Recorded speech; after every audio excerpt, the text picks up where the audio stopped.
নমস্কার, আমি আপনাদের জ্যোতিষ বন্ধু সৌমিক। কেমন আছেন আপনারা সবাই? ভালো আছেন তো? ভগবানের কাছে এই প্রার্থনা করি আপনারা সবাই যাতে সুস্থ থাকুন, ভালো থাকুন। আর হ্যাঁ, আপনাদের ভালো থাকার উদ্দেশ্যে কিন্তু আমার এই ভিডিওগুলো বানানো। তো আজকের আলোচনায় আসা যাক। গৃহের শোবার ঘরে এমন কিছু জিনিস আছে যেগুলো রাখবেন না।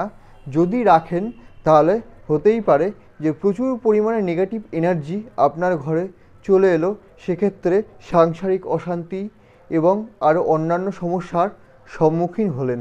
তো সেই জিনিসগুলো কি কি সেই বিষয়ে আজকে এই ভিডিওতে আলোচনা করব। তো প্রথমেই বলে রাখি যে আপনার শোবার ঘরে অর্থাৎ বেডরুমে কিন্তু কখনই কিন্তু কোনো যুদ্ধের ছবি লাগাবেন না। সেটা যে কোনো রকম যুদ্ধই হতে পারে, যুদ্ধ বলুন, লড়াই বলুন, এই ধরনের ছবিগুলো কিন্তু রাখবেন না। তাহলে কিন্তু হতেই পারে যে স্বামী স্ত্রীর ভেতরে বিবাদ দেখতে পাওয়া গেল, দ্বন্দ্ব দেখতে পাওয়া গেল। এছাড়া দ্বিতীয় যে বিষয়টা সেটা হলো কোনো দুঃখের ছবি কিন্তু আপনার ঘরে কিন্তু আপনি কিন্তু রাখবেন না। এই ছবিগুলোরও কিন্তু ইমপ্যাক্ট কিন্তু মানুষের জীবনে কিন্তু পড়ে।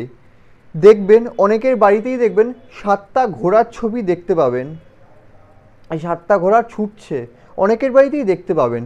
তার কারণ কি, এই ছবিটা বিশেষ শুভ। এই ছবিগুলোর ইমপ্যাক্ট কিন্তু মানুষের গৃহে কিন্তু পড়ে। তো এবার যে 3 নম্বর বিষয়টা বলবো সেটা হলো আপনারা কখনো সিঙ্গেল পাখির ছবি রাখবেন না। যদি রাখতেই হয় দুটো পাখির ছবি রাখুন, কিন্তু যদি আপনারা যদি বিবাহিত হন তাহলে সিঙ্গেল পাখির ছবি কিন্তু গৃহে কিন্তু রাখবেন না।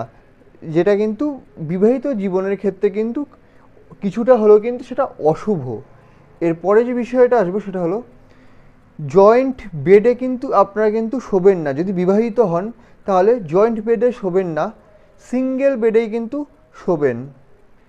এরপর 5 নম্বর যে বিষয়টা আসবো সেটা হলো আয়নাটা এরকম জায়গায় রাখবেন যেখান থেকে আপনার পুরো বেডের ছবিটা জানি সেই আয়নায় জানি প্রতিফলিত না হয়, সেই জায়গায় কিন্তু আয়নাটা কিন্তু রাখবেন।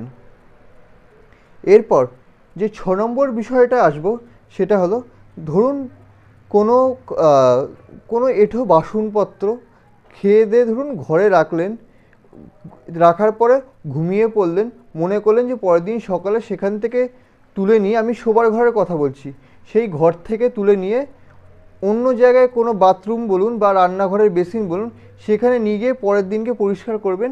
এটা কিন্তু করবেন না। যদি শোবার ঘরে কখনো যদি খাবারও যদি খান তাহলে যদি এঁঠো বাসনটা সাথে সাথেই কিন্তু পরিষ্কার করবার যে আপনার বাড়ির যে গৃহের যে নির্দিষ্ট জায়গা আছে সেখানে কিন্তু রেখে দেবেন।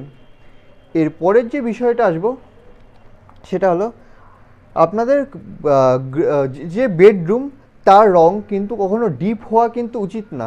যেমন ধরুন ডিপ লাল, ডিপ ব্রাউন বা ডিপ গ্রিন, এই ধরনের কালারগুলো থেকে কিন্তু একটু বিরত থাকবেন যদি পারেন।